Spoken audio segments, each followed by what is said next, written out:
Tá, só uma pergunta antes, eu sei que já está gravando. É para eu olhar para você ou para a câmera? Para você, ai que bom. Ai, que maravilha.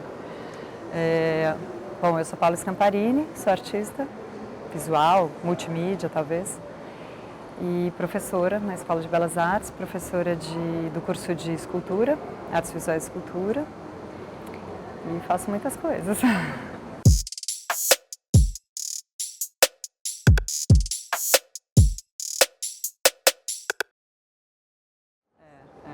Eu sou formada em artes visuais pela Unicamp, então eu estava naquele ambiente, né, um contexto de cidade pequena, apesar de muito próxima de São Paulo, uma cidade ainda muito provinciana e que tinha muito pouco desdobramento no campo das artes.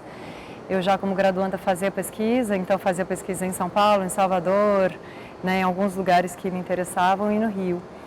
E aí, terminando a graduação, imediatamente eu terminei a graduação até muito rápido, eu fiz em 4 anos, me arrependo até hoje, e resolvi entrar direto no mestrado, né? Então as possibilidades eram Rio e Salvador. Queria ir para perto do mar, na verdade uma opção de vida que sempre vai guiando os caminhos, para mim acontece assim. E aí encontrei no PPGAV uma possibilidade que dava uma certa continuidade à minha pesquisa como graduanda, que era muito de descobrir o que era esse campo das artes. Porque na Unicamp tinha uma formação muito legal como artista, mas faltava muito a experiência do campo das artes, de ver exposições, de ver coisas acontecendo, de ver os pares, de ver quem eram as pessoas, né, os personagens do campo das artes visuais. E aí minha pesquisa de mestrado foi justamente essa, aqui pelo PPGAV, na História e Crítica. Então, os interesses de pesquisa para o PPGAV era justamente isso, né? Onde estava acontecendo a cena de arte no Brasil naquele momento. Quem eram os personagens, como isso se organizava, era isso.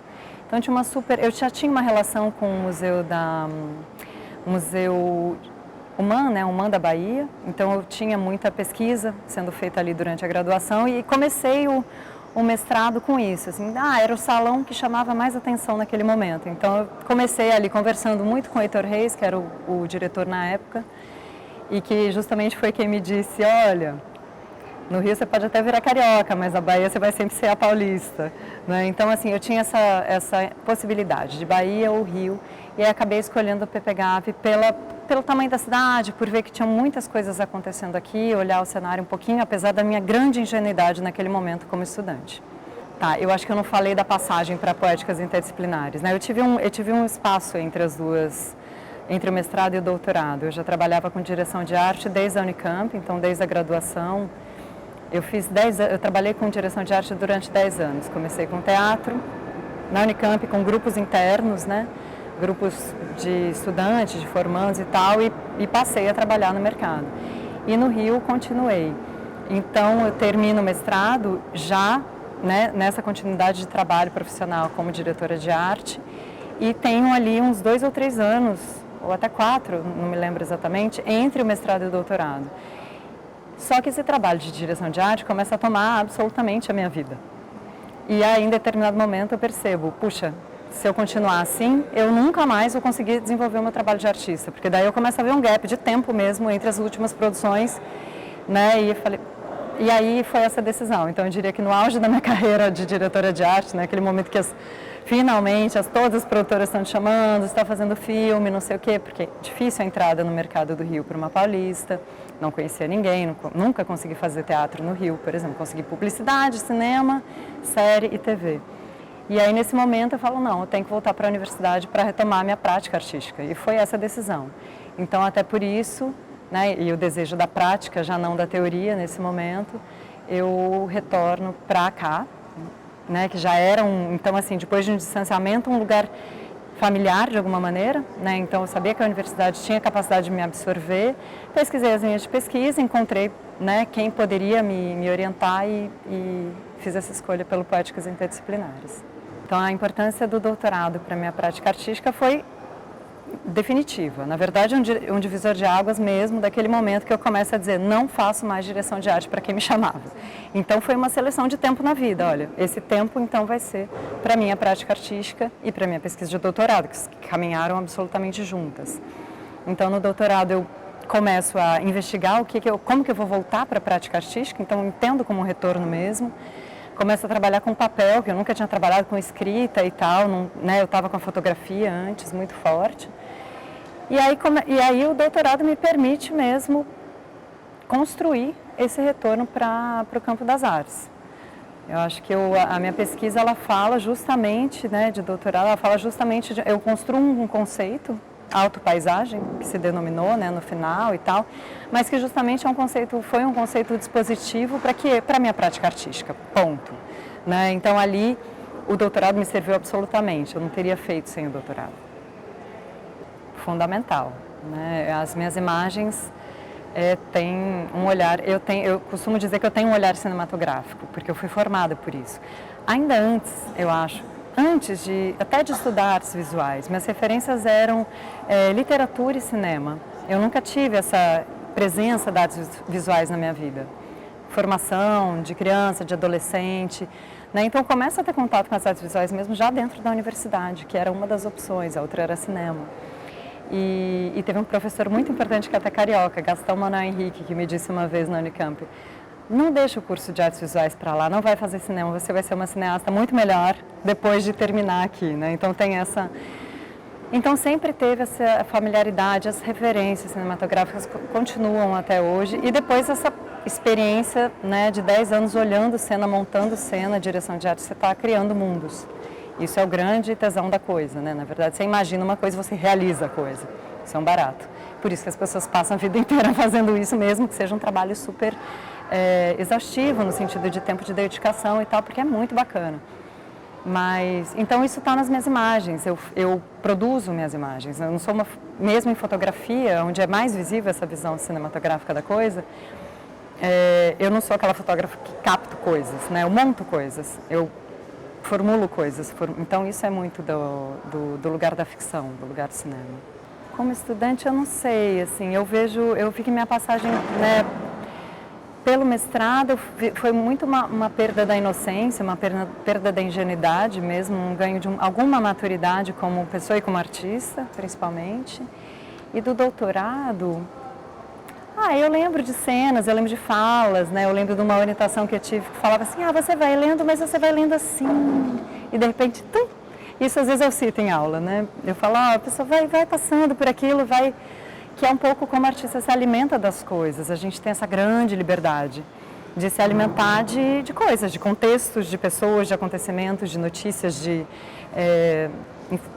conteúdos teóricos, de filosofia e tal. E a gente não deve muito a essas, né? A gente não dá respostas a esses campos de saber. A gente simplesmente negocia com eles, trata, conversa, né, dialoga e desdobra em uma coisa artística. Então, eu acho que essa é uma lembrança que eu tenho de uma orientação que eu recebi em algum momento. O doutorado foi muito rico, eu tive uma orientadora realmente muito generosa demais, então eu tive muita liberdade para trabalhar aqui dentro. Eu acho que a Malu Fragoso, que foi minha orientadora, uma referência muito forte, assim, como pessoa, como artista, como vida, né, como forma de ver arte, vida e fazer. Eu acho que mais fazer do que ver, né? Então a coisa toda se mistura e isso é muito importante para mim. Eu não acredito, não sei fazer, né? Não acredito para mim, para outras, talvez, bom, eu não acredito para mim, para outras pessoas talvez funcione, né? Eu não acredito num trabalho sozinha, isso vem do cinema também, do teatro. Eu não acredito eu não consigo partir do nada, né? Eu parto de coisas que já acontecem, de cenários, de contextos, de composições, né? Não tem essa coisa do isolamento, do ateliê, não funciona ateliê para mim, não funciona a tela em branco para mim. Então é muito uma coisa da vida mesmo, e isso a Malu Fragoso tem bastante. É uma referência forte. Olha, como a instituição se posiciona é difícil responder, né? Porque são muitos agentes. A palavra de personagens que eu queria dizer antes são muitos agentes. Somos agentes do campo da arte contemporânea. A instituição de ensino é uma das instituições presentes ali num campo de arte contemporânea, né, vasto, que tem as galerias que comercializam, que tem as instituições que, né, que de fato, de certa maneira, valorizam, né, ou desdobram os artistas. Tem as feiras, tem as mostras, tem os festivais. E todos esses personagens, esses atores, esses agentes. Então a universidade atua também com todos os seus agentes. A gente tem aqui muitos professores artistas, muitos professores curadores, muitos professores, né, críticos, enfim, que estão trabalhando. Então, eu acho que é muito mais uma produção desses agentes que estão também na universidade do que uma forma única da universidade. Acho que essa fala única, não sei se ela existe muito claramente, pelo menos não para mim. Eu acho que eu posso falar, eu não sei se na época eu pensava muito isso, é claro que tem as dificuldades de deslocamento, como todas as pessoas têm, como eu enfrento com os meus estudantes hoje, né? E respeito imensamente, assim, essa força, né, de pegar 2 horas de ônibus para estar aqui de manhã para fazer a aula e tal. Então, como estudante, eu não me lembro muito dessa... Eu me lembro muito da sensação de deslocamento da cidade, porque era um desejo de sair de um interior no mestrado para vir para uma cidade, ver coisas, e aí a universidade super longe das coisas. Mas quando se está, né, eu tive bolsa de mestrado e de doutorado, então eu conseguia ter uma circulação ali, porque eu tinha algum tempo livre, né? Eu imagino que para estudantes que têm que ter as profissões assim, né, com horários e tal, seja muito pior, porque você não consegue ver uma amostra e tal. Então, claro, eu sou da turma, né, de hoje, professores que defendem que a universidade, que o curso de artes seja feito mais próximo do centro da cidade, das instituições e tal, para que os estudantes tenham mais acesso. Então, o doutorado foi também, né, então foi esse mergulho dentro da minha própria prática e também foi um começo de uma série de residências que eu passei a fazer de 2011 a 2020, eu fiz residência todo ano praticamente. E residências que acabaram, eu não sei, assim, surgiu um primeiro convite, desse um outro convite, desse um desdobramento e tal, em lugares diferentes, às vezes mais próximos e tal. Então, eu acho que eu fui muito formada pelas residências, né? Minha prática artística foi muito formada pelos deslocamentos que eu fiz e pelas experiências nesses outros lugares. Onde eram esses outros lugares? Eles foram à Europa quase o tempo todo. Então, era Portugal, era França, era Portugal de novo, era Alemanha, era Áustria, depois Alemanha de novo, depois Portugal de novo. Então, esses países. Então, acaba que esse embate, né, dessa mulher latino-americana, né, que hoje a gente pode falar de muitas maneiras de, né, descrever a nossa presença no mundo, muda. Isso muda muito quando eu estou numa Alemanha, quando eu estou em Portugal, quando eu estou aqui no Brasil mesmo, né, se eu desço para o sul, se eu subo para o norte, se eu vou para o nordeste. Essa figura, ela é fixa em algum lugar, essa persona, mas ela tem as suas nuances. E quando você vai muito para o exterior, né, para a Europa nesse sentido, então vamos falar claramente, fica muito claro, fica muito nítida os embates culturais mesmo, de como se movimentam os corpos, como se lidam, como se fala, como se gesticula, né, como se organizam as coisas.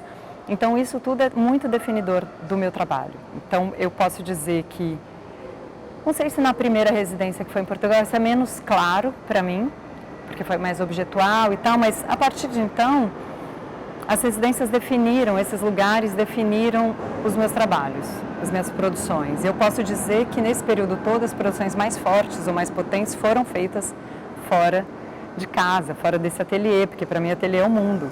Então eu chego, vejo um outro, para mim isso é muito estimulante, um outro contexto.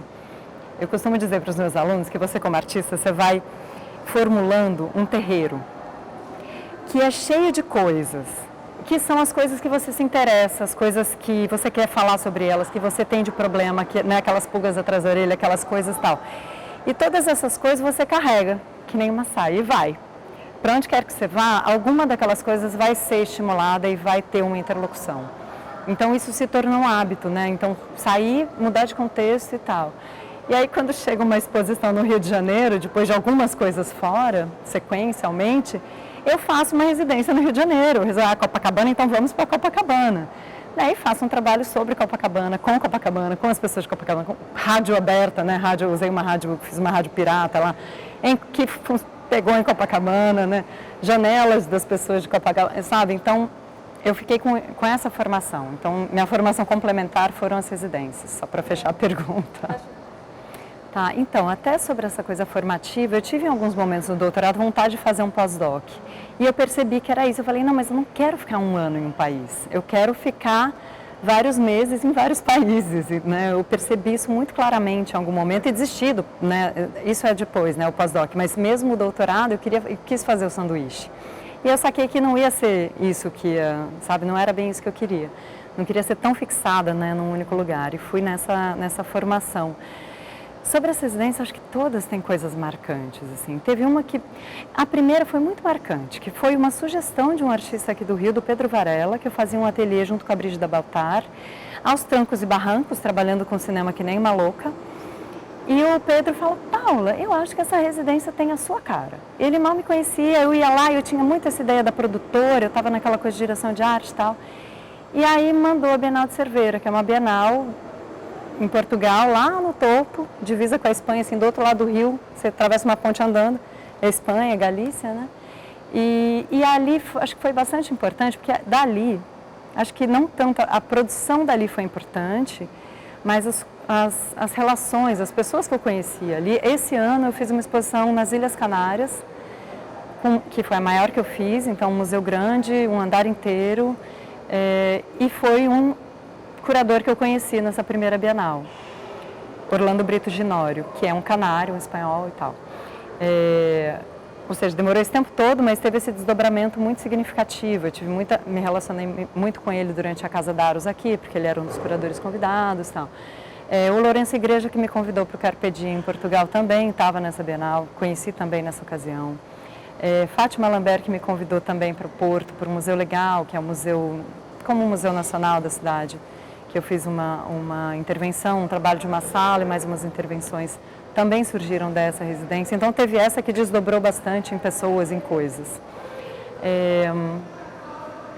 Agora, dentro do trabalho, eu acho que todas, né, sabe, a França com o isolamento, com um lugar que era uma crise super forte econômica para eles, eu estava no meio lá de um La Roche-en-Bernil, no meio das férias e as casas de veraneio todas vazias, a igreja fechava. E aí pronto, aí ficou essa ausência, eu trabalhei com isso, né? Então, e nesse momento eu voltei para a fotografia, em 2012. Comecei a fazer instalações fotográficas.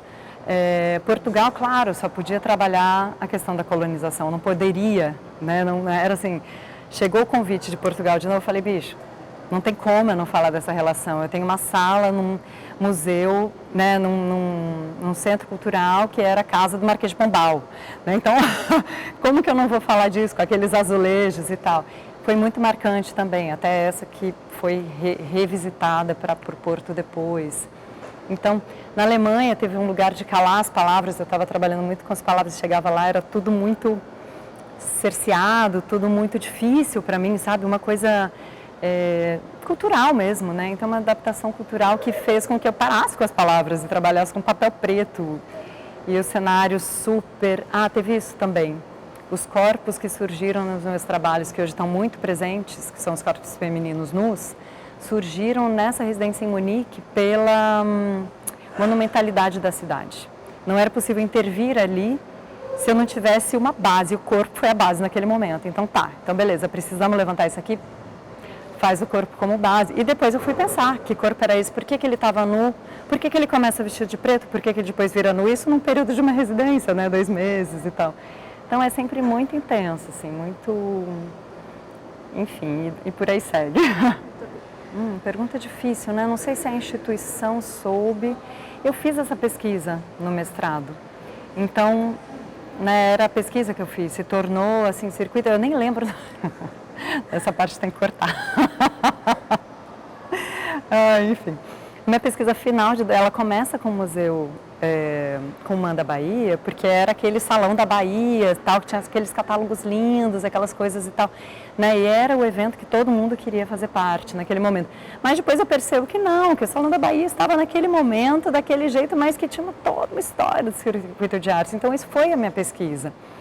Então é difícil eu dizer como a instituição, né, o meu período de mestrado fez com que eu percebesse um pouco isso e até percebesse o meu lugar, o lugar que eu queria ocupar de alguma maneira. É claro que você nunca tem, né, você não contém isso, né, isso é uma coisa completamente complexa do circuito.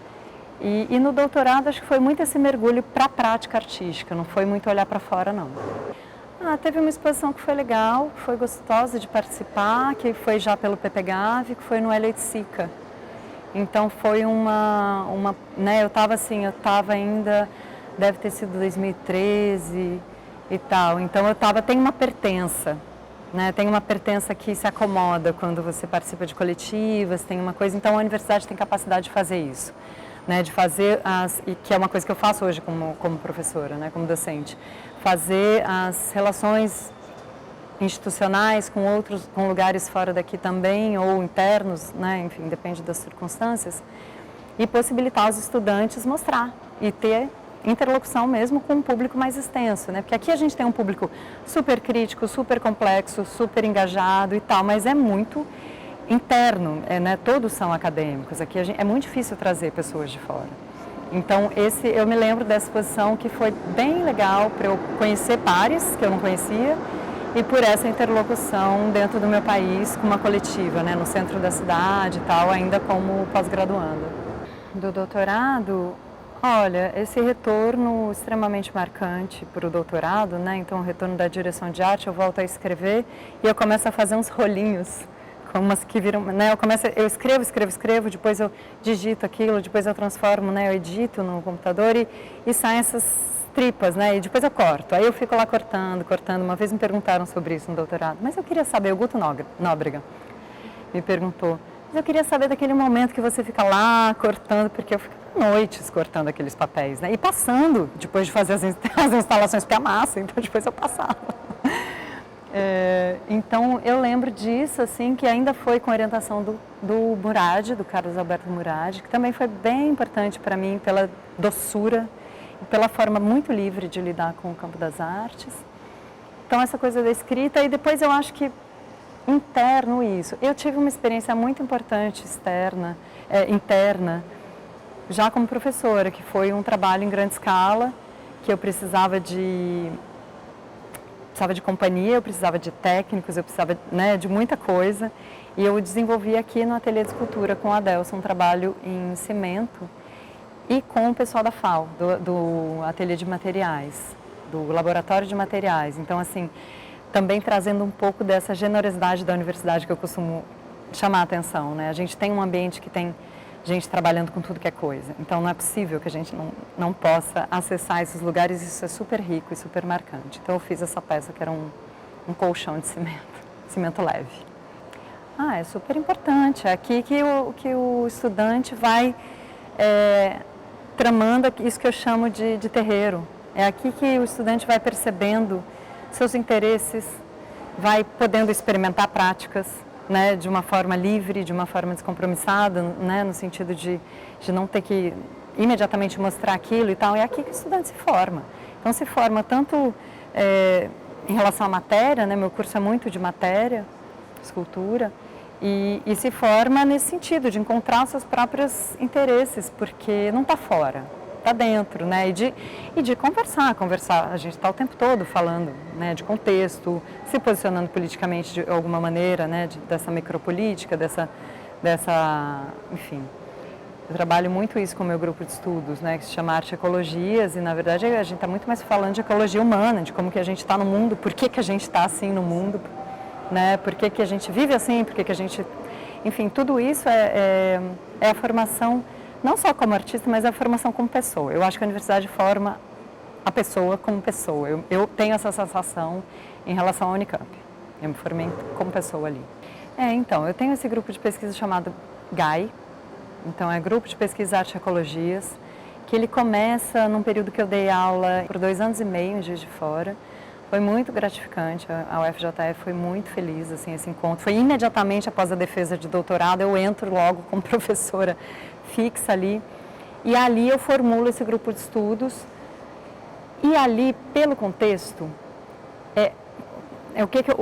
o que é muito claro para mim em relação às universidades, né? A Unicamp é uma universidade que as pessoas vão morar em Campinas para fazer a universidade.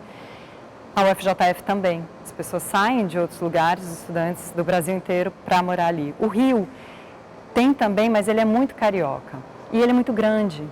Então, fica um pouco mais complexa essa rede, né? E você consegue muito menos a comunhão de estudantes no campus. Também essa questão de acesso ao campus. De acesso ao campus, de violência do Rio de Janeiro, de muitas coisas, até do custo da cidade do Rio de Janeiro. Então, o GAI, ele começa em Juiz de Fora com uma presença massiva dos estudantes. Então, a gente estava todo dia juntos, né? Eu chegava, todo dia não, porque eu passava 2 dias lá, eu ainda morava no Rio. Mas eu passava o dia inteiro, eu chegava de manhã, saía de noite, 10 da noite, que a minha última aula era à noite. Então tinha esse andamento, e o GAI começa ali. Então começa como um grupo mesmo de pesquisa que faz coisas. A gente fez uma filmagem enorme, com participação, sei lá, acho que tinha mais de 60 alunos, fazendo uma ficção dentro do próprio campus e tal. E aí quando eu venho, né, para a UFRJ, eu trago o grupo, eu demoro um pouquinho, 1 ano aí para me adaptar e trago o grupo de pesquisa para cá. E ele se transforma. Então no Rio eu encontro esses perfis de estudantes que estão muito mais informados sobre o campo das artes, então isso o Rio de Janeiro oferece, né, o circuito, os atores e tal, estão muito mais interessados em expor logo, em produzir logo e tal. E o grupo de pesquisa se transforma, então eu trabalho com o mesmo conceito, que é ecologias, que é muito mais ecologias humanas, ecologias sociais, a gente fala de ecologias ambientais também, mas é muito aberto. E começa a produzir coisas, então produzir eventos, produzir conversas, produzir ações, tem publicação, enfim, né, ações artísticas e tal. Então o grupo é muito rico, hoje eu tenho uma outra líder junto, que é a Marina Fraga, professora daqui também, com o GAI, e o GAI acontece num organismo assim que nos foge até ao controle, de certa maneira. Eu tenho uma disciplina chamada Arte Ecologias, que é uma disciplina de pesquisa super livre e que permite essa pesquisa também caminhar, e os bolsistas, né, que se renovam e trazem seus interesses e também modulam bastante o grupo. Tem uma página na internet, se quiserem botar aí. A gente discute muito isso com os estudantes. Eu acho que é importante não ignorar, né, esse fato. Acho que os ambientes nos formam, eu acredito piamente nisso, a minha pesquisa fala disso, os ambientes nos formam. Mas a gente é capaz de modular esses ambientes também, em uma, né, escala maior ou menor, numa situação tal, né, tal qual, enfim. Então, eu trago isso como, olha, somos agentes ativos disso aqui. Então, vocês são estudantes, vocês têm como, né, atuar nesse lugar. E eu também, como professora, então, fazendo projetos, né, como vocês fazem também. Então, assim, fazendo com que a universidade produza coisas de interesse que não fique, né, restrita ao que acontece no intracampus. É difícil a produção, por exemplo, de escultura com, né, às vezes a gente fica sem ferramental, muitas vezes a gente fica sem água, às vezes sem material. Então, assim, tem uma guerrilha, sim, mas eu acho que é muito, não sei, pelo menos eu vejo no meu departamento que é um grupo de professores tão ativo e tão, sabe, defensor da universidade pública e amante, de certa maneira, que a gente se apoia nas dificuldades. Então, a gente faz parcerias, é isso, eu não tinha quem fizesse. Aí, esse semestre que eu fiz o tal do colchão de cimento e tal, aí os meus estudantes também trabalharam com cimento, então era uma coisa assim, e a FAO estava junto, né? E de repente eu vejo lá professores eméritos tacando cimento na forma rápido para não secar. Então, assim, a universidade é muito generosa também, né? E claro que a gente tem muitas faltas, a gente poderia, né? O trabalho Ficções, ele foi feito, posso contar os bastidores? Esse trabalho foi a minha prova prática do concurso de professora. Eu estava lá fazendo, então, né, tinha uma possibilidade de um campus ali demarcado, que começa, né, a ser fundada, né, demarcado, nem começaram a levantar as estruturas, que a gente sabia que tinha vindo uma verba de algum lugar, não sabia muito bem, nananã. E aí tal, concurso na UFRJ, contexto, né, vamos lá, UFRJ, logo eu trabalhando de novo só dessa maneira. E aí resolvi limpar essas janelas que dão acesso ali, então o ateliê que não era tão íntimo ainda, porque eu não tinha feito muito uso daquele ateliê até então, como estudante. Então, porque eu não fui da graduação, né? Então o mestrado não tem essa coisa prática, né? O doutorado menos ainda, interna, né? Pelo menos em poéticas, menos ainda no sentido de ter espaço para fazer isso, né? Eu acho que hoje mais no galpão, acho que talvez o Poéticas use galpão, não sei como é que tá. Mas ali nesse momento era isso, tinha esse contexto e tal, e aí eu começo a fazer. E aí estão aí, meu parceiro, né, hoje, meu colega de trabalho, Nivaldo, professor, um dos mais antigos, acho que o mais antigo do meu curso, Nivaldo Carneiro e o Adelson, nosso técnico, Adelson Nascimento, ali, passando por ali, eles até passam na filmagem e tal. E o Nivaldo, Paula, mas isso tá tão bom, por que você não filma? E aí eu vou lá e boto o celular na cadeirinha lá em cima e continuo fazendo, né? Aí depois entra a edição, aí entra a parceria de edição de um ex-aluno, Renato Baratio, e vira um filme que passou até em tela grande no festival já na Itália, né? Um festival de arte, como é que era? Era um festival de cinema e colateralmente tinha esse festival de arte em tela, assim, né? Videoarte. Ah, muita. Bom, não sei como estão, né, como está a universidade como um todo, mas hoje é impossível e não teria por que não discutir a questão decolonial. Então, e isso está em tudo, está nos nossos gestos, nas nossas ações, nos trabalhos, naquilo que a gente lê, naquilo que a gente... enfim, então tem essa transformação absoluta de bibliografia mesmo. Né? Então a gente muda a bibliografia, a gente percebe que uma Leda Maria Martins fala uma coisa que eu já li no Foucault, mas que beleza, eu posso usar só a Leda. Né? Então talvez eu não precise falar do Foucault nesse momento, porque ela fala dessa parte essencial. Eu tive numa banca de Juiz de Fora, que o estudante era um doutorado, e o estudante só usou ela para falar de questões que eu mesma conhecia com Foucault. E eu falei, pô, tem que correr atrás disso, então eu tenho que reler. Então, essa mudança está muito clara em termos de bases bibliográficas, principalmente, e de formas de fazer, que são adjacentes a tudo isso. Então, é claro que a gente vai, né, fazer um molde de escultura, a gente vai fazer igual, tal, mas a gente consegue pensar de formas diferentes, a gente consegue organizar coisas de outras maneiras, quando a gente muda a nossa forma de pensar. Então, acho que a gente está nessa curva. É uma curva histórica que dura um bocado de tempo, que vai dizer como que a gente vai organizar a vida daqui a um tempo. Vai dizer assim, olha, vem cá, mudou referências, mudou a forma de pensar, logo muda a forma de fazer, logo muda a forma de viver, e aí a gente caminha. Então, ela se iniciou ela se iniciou antes, mas eu acho que o marco foi esse convite para a exposição em Lisboa, nessa casa, né, de Marquês de Pombal. Então eu vou visitar, eu vejo o espaço e tenho essa coisa. Eu tinha aquela primeira residência que era numa cidadezinha de Portugal, que não dizia nada assim, mas quando chega um centro de Portugal, eu falo, bom, eu só posso tratar dessa questão, porque daí nesse caminho também eu já tinha experiência de estrangeiro em outros países e eu já estava sentindo isso muito forte.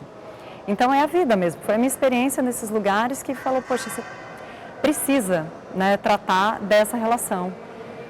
E aí me interessou imensamente, aí foi uma coisa atrás da outra, né, que eu começo a ver os personagens, os atores naquele momento, eu começo a ver como eram produzidas as ilustrações. Eu trabalho sobre os livros didáticos naquela época. E era uma época de governo de esquerda, que já tinha um certo tempo. Então eu começo a abrir livro didático e ver que não falavam assim África. Falavam, olha, Congo, Gana, sabe? Falavam África do Sul, não sei o que lá. Então eu falava, pô, isso eu não fui formada assim. Né? Era África, era aquele continente, né? Não sabia o que tinha ali. E, da mesma forma, as etnias nossas indígenas, né? Já não era os índios, era assim, os indígenas, Pataxó, né? A cultura, sei lá, tem tantos, né? Mas a cultura do Xingu, assim, dos povos xinguanos, né? Então vai pegar a Lapiti, vai pegar, enfim, um bocado que tem ali, né? Os Mebengocré e tal. Enfim, eu comecei a ver isso naquele momento, naquele primeiro trabalho, que era o embate Brasil-Lisboa, né, Brasil-Portugal, que eu quis me colocar para isso. Aí eu começo a entrar um pouco nessa história por ter que, né, ficar, eu inventei de fazer um piso com azulejos super caros aos portugueses, com imagens desses livros didáticos nossos do Brasil que estavam né, aprovados aí pelo MEC nos últimos 5, eu peguei os últimos 5 anos só, e eu comecei a aprender com aqueles livros. Eu achei um barato aquilo, eu falei, pô, eu já passei por tudo isso agora, depois do doutorado, né, eu estou aprendendo com isso aqui em 2015, depois já sou doutora, já sou e tal. E isso me fez olhar melhor a figura, uma figura muito cara na minha produção hoje, que são as chamadas, né, que nomeadas por historiadores negras de tabuleiro, né, as africanas ex-escravizadas, que faziam esse comércio de alimentares e que hoje os historiadores retomam dizendo que elas também comercializavam ideias, também levavam coisas, né, de um lado para o outro. Eu acho isso um barato. Eu me aproximo da figura do Capitão do Mato, né? Como que se dá essa figura super complexa e super controversa, que a gente vê, né? Esses dias eu assisti um filme lindo, Esperança, sobre essa coisa da escravização à contemporaneidade nas fazendas, né? Lá no interior do interior da Amazônia, né? Ou, enfim, tem outros estados também do Amazonas. E que tem essa figura, que de repente, né, alguém é obrigado a açoitar os próprios pares. Então, que figura é essa? E aí eu comecei a olhar para esses lugares, eu comecei a olhar para as imagens que dava para encontrar algum festejo de matriz africana, mesmo sendo feito por um francês que veio aqui colonizar e dizer que as pessoas tinham que fazer de tal modo, civilizar os selvagens, né? Selvagem, para mim, é uma palavra maravilhosa, né?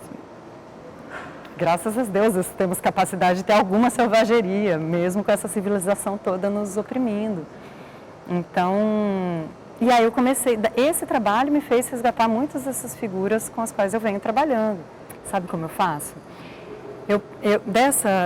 Desse meu grupo de pesquisa, Arte e Ecologias, da ideia de ecologia, que partiu do doutorado, que era uma ideia de paisagem, que foi se transformando, né? Eu consegui criar uma disciplina, Arte e Ecologias.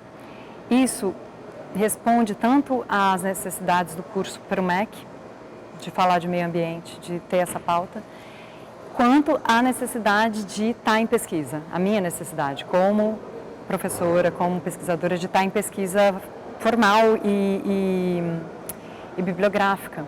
Então, essa disciplina acontece de uma forma muito livre.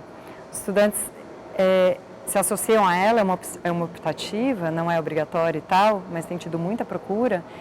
E eu trago a bibliografia deles também. Então, eu tenho uma bibliografia imensa que eu disponibilizo, falo, olha, a gente tem isso tudo, o cenário é tal, eu estou oferecendo aqui para vocês, né, os primeiros encontros, eu falo, ó, desenho ali que ambiente é aquele, né, que ecossistemas possíveis a gente pode acessar.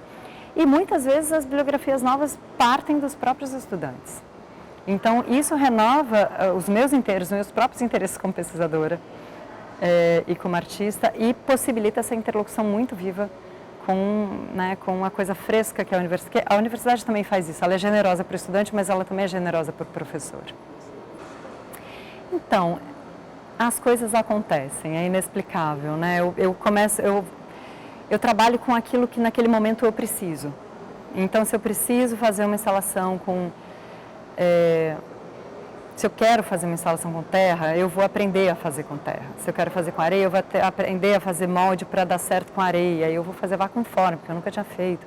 E se eu quero bases tal, eu vou aprender a fazer ferro. Né? Então, com a tecnologia é a mesma coisa. Eu quero a foto, né? Já tenho a sua questão tecnológica. Eu me formei na graduação já trabalhando com foto, fiz muito laboratório e tal. E ela permite essa criação de mundos, né? De uma forma muito eficaz. Ao mesmo tempo, ela permite esse trabalho de campo. Eu levo a câmera. Então, a única coisa que eu levo quando eu faço residência é a câmera. Né? Nessa de Portugal, eu levei os livros didáticos que eu já tinha um projeto desenhado, mas muitas vezes eu não tenho. Então, esse meio, ele, né, vem fazendo parte da minha prática até na pandemia. O que eu fiz foi foto. Então, se você for olhar a minha produção mais recente, a mais forte em foto. Por quê? Porque eu passei a pandemia super isolada e eu tinha câmera, eu estava lá e dava para fazer, né? Então tem isso. Então quando eu preciso, por exemplo, eu faço esse projeto, esse é um projeto muito marcante para mim, que é a Aurum, que atualmente está em realidade virtual, que eu nunca pensei em fazer realidade virtual, não sei fazer realidade virtual. Eu sei dirigir realidade virtual. Então pessoas vieram, né? Pessoas que trabalham com isso, experts super jovens e super legais e abertos, queriam fazer uma peça artística, tinham visto minha vídeo de instalação, vamos fazer? Eu falei, vamos fazer. Então, temos 2 diretores, eu falei, beleza, então eu trago eu e mais uma, né? E aí eu dirijo isso. E para as instalações, e Aurum, então eu tenho essa Aurum Realidade Virtual, que está sendo lançada agora, essa semana. Mas antes eu tive Aurum Instalação Audiovisual. Né? Então, por que eu fiz instalação audiovisual? Porque eu queria ouvir as pessoas falarem sobre o céu. Como que eu vou fazer isso? Como que eu vou captar isso? Eu quero só som? Não, eu quero imagem também. Então, eu quero audiovisual, eu vou filmar, vou comprar equipamento e vou sair com ele na mochila, filmando. Né? Foi um projeto que eu enviei para o edital da Oi, com uma produtora, Tamanduá. Elas enviaram, né? as produtoras da Tamanduá, e emplacou, e aí eu fiz a viagem para fazer o trabalho com já, né, o apoio da Oi. Então foi um projeto que aconteceu aí, que foi super rico, que me fez viajar, e era isso, né, era um retorno dessa coisa, pô, não dá mais para ficar só interlocutando com a Europa, eu quero voltar aqui. Então eu fiz um projeto para isso, né? A gente faz, algumas coisas a gente vai conforme o mundo te chama, as energias vão te chamando, e algumas coisas a gente premedita, né? Quero fazer um trabalho no Brasil denso. Então escrevo, né, junto com essa produtora, uma proposta para poder captar as ideias que existem sobre céu, que não sei que outras coisas que estão presentes para toda e qualquer cultura, mas o céu é inevitável. Então, eu encontrei esse lugar numa exposição da Mesa, que eu fiz um primeiro trabalho com o Museu de Astronomia, fiz uma super... Museu não, desculpa. Com a Faculdade de Astronomia nossa, da UFRJ, o Observatório do Valongo.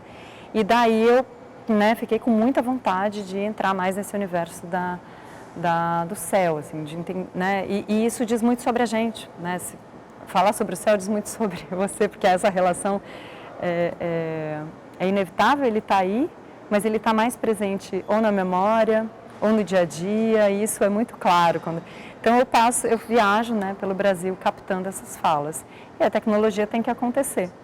Eu planejo a produção toda em projeção, pesquiso, microprojetores, anteparos possíveis, não sei o que lá, a base. Chegou em algum momento, com curadoria, conversando com o Alberto Saraiva, Paulinha, você não acha que essa exposição é TV? Aí eu, tudo bem, né? Não gosto muito dessa mídia, mas vamos lá. E foi TV, ficou linda, foi refeita depois, então... Essa coisa do uso da imagem e da palavra, acho que ela tem muito da minha formação audiovisual. Então, às vezes, eu chamo minhas instalações de instalações audiovisuais. Tudo bem, quando você tem um morum, é fácil de chamar de instalação audiovisual, mas quando você tem uma terra no chão, umas estruturas metálicas, umas cerâmicas e um som de ateliê, eu chamo também de instalação audiovisual. Então, eu não sei nem se são só as palavras, mas é o sonoro. Orum também me apresentou isso muito claramente. Né? Quando eu boto 62 pessoas falando ao mesmo tempo numa sala com som aberto, você tem uma massa sonora super densa. Talvez o caráter mais forte da obra tenha sido essa massa sonora, que agora eu ensaio de novo com o Ninar, que é um projeto desse ano, que eu fiz experimentalmente, agora talvez repita, que são mulheres cantando. Né? Então, assim, era palavra, tinha a palavra escrita, aí tem a palavra falada, aí tem os sons, aí tem o canto. Então, tem uma camada aí que o visual não chega. Né, e precisa ser feito, a gente faz isso nas artes, né? Quando a gente não consegue falar sobre as coisas, a gente faz coisas. E quando a gente quer falar, a gente mistura. Eu gosto muito de misturar várias mídias. E isso tem sido feito também com o sonoro hoje, bastante. Então, aí a gente precisa entender que performance a gente está falando. Né? Porque a gente pode falar de uma performance do campo da mídia e da cultura. E a gente pode falar aí sobre a construção de mundos ficcionais e a construção de notícias ficcionais. Então, a gente pode falar de performances de muitos tipos. Eu acho que não dá para... Esse termo, ele é muito extenso, assim, eu não saberia definir. Eu acho que eu, como artista, não saberia definir performance bem até hoje, se eu não contextualizar exatamente performance dentro do campo das artes, história da performance. É que nem videoarte. Às vezes eu estou trabalhando filme, audiovisual... E a pessoa fala, pô, videoarte, eu falo, tá, mas videoarte para mim é um recorte dentro do que se faz usando tela nas artes visuais ou em qualquer outra arte. Então, sabe, eu acho que tem muito essa questão de definição daquilo que a gente está falando. A presença dos corpos dissidentes no campo das artes é clara, né? Eu diria, como eu digo, né? Graças às deusas. Então, estamos aí, vamos fazer as coisas e tal. Agora, eu não sei se esse termo performance vai ser definitivo para esse meu pensamento, para esse meu olhar sobre a presença, sobre a necessidade, sobre, né, essas trocas. Você teria algum termo ou alguma outra forma que você gostaria de chamar, não sei, colocar sobre esse... Presença. Eu chamo muito os contextos de cena, né? Naquele momento tem uma cena. Que cena é essa que está acontecendo? O que está agindo ali naquele momento? O que a gente vê? Né? Então é um ambiente, se for para o cinema você vai chamar de I'm feeling, sei lá, tem um monte de nome. né, que a teoria vai dar um nome aqui ou ali, conforme a época, e falando do contemporâneo, os conceitos vão ser precários, inevitavelmente. Eu começo quando eu falo de ecologia, eu estou falando de ambiente. Quando eu falo de ecologia humana, eu estou falando dessas trocas, eu estou falando das transformações nossas em relação aos ambientes, ambiente, meio ambiente também, ambiente cidade, ambiente urbano, ambiente social, né, distinções sociais, como que as coisas se organizam, estão se organizando diante dos nossos olhos, como que a gente está, né, imbuído dessa cena ou desse contemporâneo, e o que a gente pode fazer a respeito disso, por que aquilo é daquela maneira, e o que será que dá para mudar, sabe? Nessas pequenezas do cotidiano que na verdade são a vida, né? Então, eu penso muito a partir talvez esse termo ecologias me ajude muito mais do que a ideia de performance, porque é coletivo. Sim, sim. Isso é inevitável, né? Eu agora sou mãe, há 4 anos. Então, é inevitável na vida de uma mulher artista como eu, que trabalha muito, né, informada ou muito alimentada pela própria vida, ou por aquilo que acontece, o contexto e tal, foi inevitável olhar para esse lugar. Eu já olhava muito para o lugar da mulher atuando, né, em contextos diversos e tal, a mulher latino-americana, brasileira, atuando em contextos diversos e tal, e daí se acrescentou esse mulher-mãe. Se acrescentou a necessidade maior ainda do coletivo, que é dada pela maternidade. Então, naquele momento, você não tem escola para isso. Você tem instintos, mas não são todos, né? Então, as redes foram se criando de uma forma muito natural. E eu percebi que toda essa minha pesquisa de ecologia digital estava ali também, que essas mulheres estavam fazendo isso. Então, eu começo a trabalhar e olhar para esse lugar. Então, eu tenho imagens, né, já de corpos grávidos, eu tenho imagens, na verdade eu tenho uma imagem com criança, eu tenho depois esse ninar, que são mulheres cantando canções de ninar, é um estado muito específico da mãe, essa relação de cantar a canção de ninar para a criança dormir, muito frequente, muito íntimo e muito intenso, e muito exaustivo, e muito, né, extremos acontecem ali. E aí quando eu peço para essas mulheres cantarem essas canções, boto elas numa sala com o som aberto, essas vozes se misturam, o interlocutor tem a possibilidade de experimentar um pouco dessa intimidade profunda, muito mais íntimo do que o ato sexual. O ato sexual é muito mais público do que isso, para mim, né? Não que eu não passe por isso com o meu... Eu tenho trabalhos também, eu tenho trabalho que tem áudio de atos sexuais que eu pedi para gravarem pessoas e tal. Enfim, eu também passo por esse lugar, eu passo pela questão performativa do sexo também. Mas essa coisa da mulher-mãe e essa presença que vai me informar que a sociedade não seria se não fôssemos, né, as mães, não teria, né, não existiriam, mas... Então tem esse grande poder, mas também o grande poder de criar laços. E eu acho que o grande poder de criar mundos, sabe? Então eu tenho experimentado isso na vida, a possibilidade de criar laços. Eu mudei de cidade, né? Então você começa a conhecer outras pessoas, você começa a ver outras vidas, como que elas estão fora da cidade, ou dentro desse momento maternal, como se entrelaçar, como criar comunidades. Então tudo aquilo que eu estava muitas vezes pesquisando, ou vendo, ou observando, por exemplo, nas aldeias, a capacidade, isso eu observei em aldeia, eu me permiti ser mãe viajando com o Orum, já aos 40 anos, porque eu vi as crianças sendo compartilhadas, os dias sendo compartilhados, e tal, falei, bicho, vai dar, né? Então, e foi muito isso. Então, quando eu falo de vida e arte, para mim essa vida e arte é a experiência da vida mesmo, não é um conceito, sabe? Então, isso aparece plenamente nas minhas últimas produções. E daqui para frente eu não sei o que vai ser, a gente vai fazendo. Né? Mas eu estou bastante nesse momento, eu estive muito esse ano intensamente nesse momento com as produções mais recentes. Mesmo trabalhando com cerâmica, mesmo trabalhando com ferro, eu estava, né, pensando a relação das estruturas sociais, do ambiente, do planeta e dos corpos. E muitas vezes esses corpos, né, que precisam se colocar de alguma maneira. Eu estava pensando nessas mulheres que desde aquelas que estavam trocando ideias, segurando as coisas na cabeça, e, né, recriando uma história num país, né, não delas, uma cultura não delas, enfim. E essas mulheres hoje que estão se repensando na história como, mesmo esse sistema que a gente vive, que a gente não gosta, ou eu não gosto, né, eu acho que poderia ser muito diferente, ele foi também fundado com base no trabalho feminino, a participação feminina dessas mulheres, né, e aí a gente consegue formular que atuação a gente quer ter no mundo a partir de olhar o que foi feito de nós, de certa maneira, como coletivo.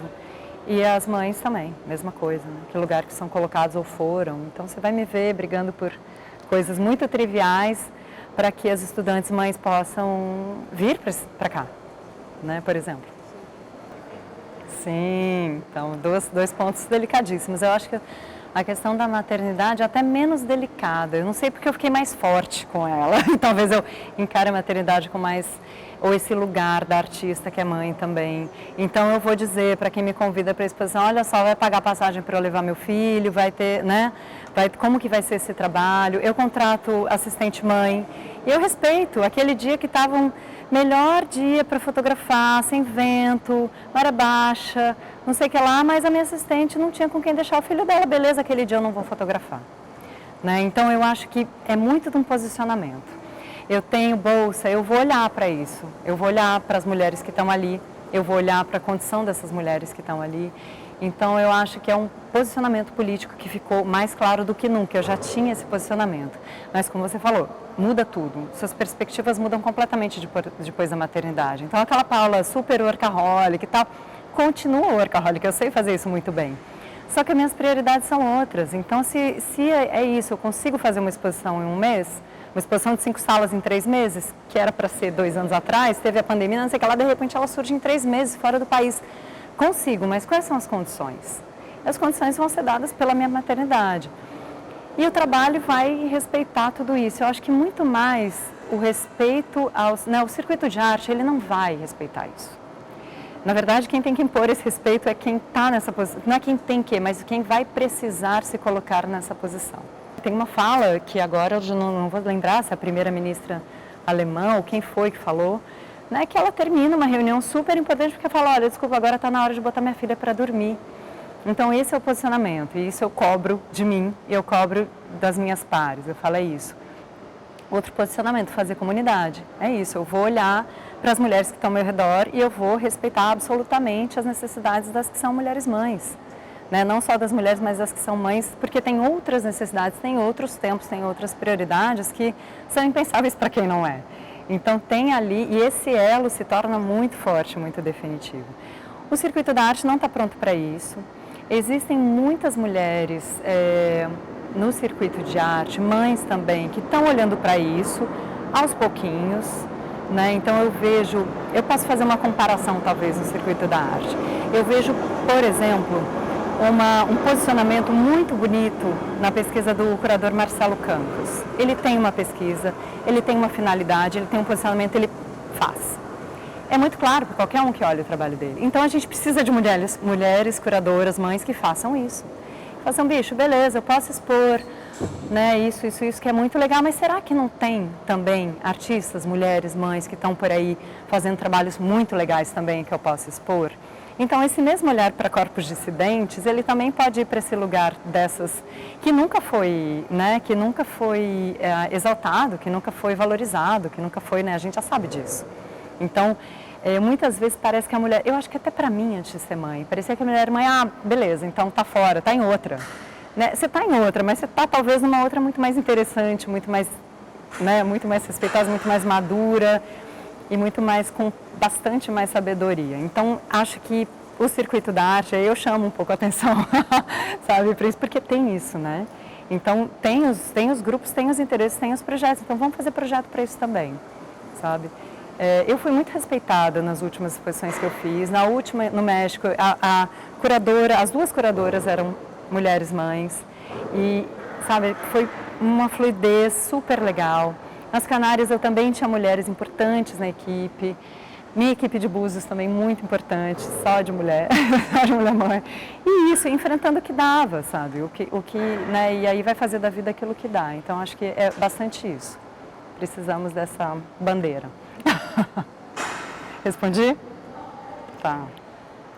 Então, isso eu aprendi melhor com Orum. Eu já fazia, mesmo em 2015, com aquela instalação de piso de azulejos em Portugal, eu tinha um áudio, que era o áudio do Carlos Leitero Tucano, um indígena de etnia tucano, que é muito meu amigo hoje em dia. Naquele momento eu tinha conhecido há pouquíssimo tempo, que vive no Rio, né, já tem filhos aqui, teve filhos aqui e tal, mas que é um embaixador da causa, né, um cara que está sempre falando a respeito, já foi do Museu do Índio, ele, né, da aldeia Maracanã, ele sempre tem um envolvimento, ele está aqui com a missão. Tinha esse áudio do Carlos, né, eu chamo ele de Tuca, do Tucano, contando para crianças, eu pedi para ele contar para crianças da etnia dele, do povo dele, como que ele faria para contar a história do povo dele para crianças. E aí ele conta, só que ele conta, claro, em tucano. Eu peço para ele contar em tucano. Eu falei, não, isso não é para eu acessar plenamente, eu quero ver essa cena. E esse áudio já fazia parte daquela instalação lá em Portugal em 2015. Né? Eu não sei se eu tinha coisas com áudio tão fortes assim antes disso. E aí aquilo toma aquela sala, porque você está vendo aquelas imagens, você está pisando naqueles azulejos, né, que foi um super embate com a curadoria também, porque eu não queria que estragasse as azulejos. Eu falei, mas eu fiz para pisar. Não, porque a gente quer remontar. Eu falei, remonta quebrado, e remontamos quebrado. Né? E aí tinha esse áudio de alguém falando alguma coisa que ninguém entendia, mas que fazia daquele ambiente muito mais denso. E tinha, claro, depois tinha lá um texto que explicava, né, um texto de uma super parceiraça dele também, então super, né, envolvida com a causa, e jornalista daqui, a Clarice Meirelles, falando o que era, né, não descrevendo a história, mas falando qual era aquele conteúdo do áudio. Então tinha esse momento que chegava no final, mas antes tinha a presença do áudio, que foi muito forte. E um segundo momento desse áudio muito forte foi Orum, quando eu chego no Oi, isso você não testa, 62 falas numa sala que você não sabe. Se eu testar aqui é diferente de eu testar em qualquer outro lugar, né? Aqui, inclusive, ia voar tudo. Então, o som é essa coisa que, de fato, como o Iver falou, você não pega, você não segura. Né? Se segura se você botar fone. Tudo bem, outra situação, já usei também fone. Mas eu gosto muito desse áudio aberto, que ele ocupa o ambiente, ele tem muito a ver com a coisa cinematográfica. E o som é muito emocionante, ele tem capacidade de nos dizer coisas que a gente não precisa passar pelo mental. Por isso que em Orum, por isso que nessa Ocoxalá, em Portugal, já tinha o tucano falando em tucano. Em Orum eu deixei as falas dos indígenas que quiseram falar na própria língua, ou que não falavam português, ou que quiseram falar só na própria língua. Eu não mexo em nada disso, eu não traduzo. O máximo que eu fiz com autorização foi transcrever. Então, linguistas que estudam, transcrevem na língua e também a gente, homem branco, somos todos, qualquer um não indígena é homem branco, a gente também não pega, mas você pega de outra forma, né? Você percebe de outra maneira. Então, o som tem essa força. Eu pretendo continuar pesquisando, investigando. Muito obrigada. Então tá. Foi ótimo. Super obrigado. Falei imenso.